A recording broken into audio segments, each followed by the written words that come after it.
Well, hi there, Larry. Yeah, and at this hour, traffic is still a bit of a mess here on I-95. Over my left shoulder, you could probably see that there is a police presence that's causing all the delays as these cars are moving slower going down the southbound lanes. And just within the last 45 minutes, you were hitting on some of this. We got some brand new information and some more clarity about what happened, including the identity of both the driver and the passenger. Why don't we show you the photo of the driver first? This is according to New York State Police. They tell us the person's name is Michael C. Davis, 34 years old, from the Richmond area. Like you said before, he's accused of abducting an adult woman in Ithaca, New York, around 7:30 yesterday morning. And according to police, that victim was 34-year-old Tatiana David. We had some photos that were shared with us by her family. So let's break down quickly what happened here. The shootout was here by exit 148 near Quantico. The driver fired at troopers and then troopers fired back.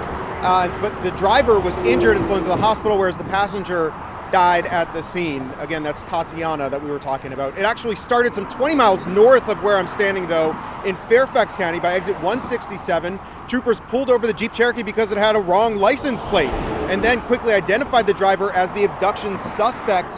That's when the driver sped off, eventually leading to that crash and that shooting. Now, this afternoon, we're learning a lot more about that victim. Our Marcelo Robertson spoke with Tatiana's brother. His name is Emmanuel Espada, and he told us that she was a mother of a 4-year-old, and she was abducted at gunpoint yesterday morning.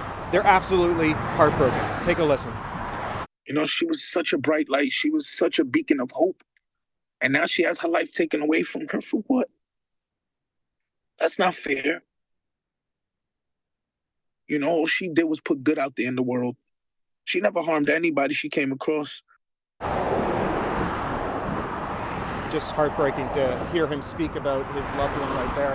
And again, as you saw from Sky 9, some of the current conditions, the traffic continues here on the southbound lane. Now, one big question at this hour is how exactly Tatiana died. I did ask Virginia State Police this morning whether she was hit by a bullet, and if so, who fired that bullet? Was it the driver? Was it police? At this hour, they told us that that is still under investigation, so that's one of the big questions.